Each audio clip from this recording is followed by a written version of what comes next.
8. Optæller du hvad så? 11, 12, 13, 15, nej! Og så tager du på 18. Og det er Mikkel, der bliver 7.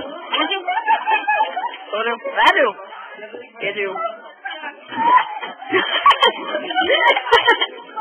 Ej, det er så godt ud.